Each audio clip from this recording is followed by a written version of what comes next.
Vintage Hitchcock is our October play, streaming October 16th and 17th. Can you tell us about the Hitchcock plays featured within your adaptation?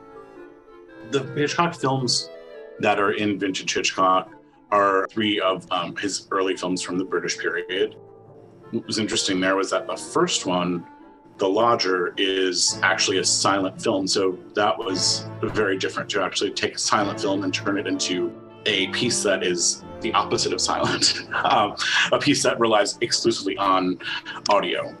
So that was a challenging project, but that's actually the shortest of the three. So that one is probably about 20, 25 minutes, which is good. I feel like it's kind of, it's a curtain raiser, but it has a lot of the, the tropes of Hitchcock, which were, in his very early work, were first sort of being displayed there. The second one, Sabotage. What I love about Sabotage, that was one of the films that was also in the collection at the library where I worked when I was a kid. So that may have been one of the first Hitchcock films I ever saw. They had that, and then they had a reel of like 3 trailers. They had like a trailer for Psycho, Rear Window, and Frenzy on like 16 millimeters. So I knew Hitchcock from those basically, and other things I'd seen on TV. But what I love about Sabotage is that it's set in the world of a movie theater. So it's kind of, it's like a movie about a place where a movie would be shown. And Hitchcock does that a lot with a lot of his pieces. Interestingly, in 39 Steps, that also begins and ends in a theater. Of the stuff that is in Vintage Hitchcock, what's your favorite part of this adaptation? And I wonder also, what is your favorite of all of Hitchcock's works? Oh, wow, that's a really good question. Well, actually, okay, I have to tell you something. That when Vintage Hitchcock was first done in Atlanta a few years ago, before it was published, the second title was actually The Lady Vanishes. So it was The Lodge of the Lady Vanishes and 39 Steps.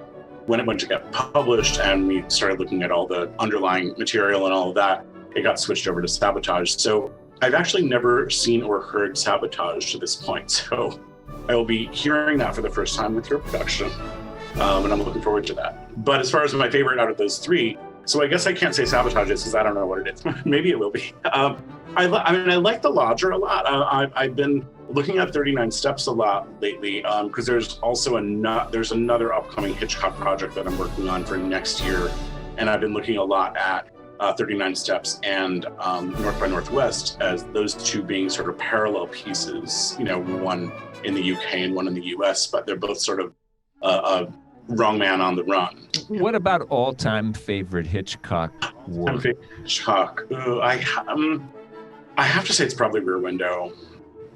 So we want to thank our guest, Joe Landry, who is talking about his adaptations, which are going to be part of Lincoln Park Performing Arts Center series this year. Joe, thanks for being with us. It's been a great pleasure to get to speak with you, and we'll all be tuning in.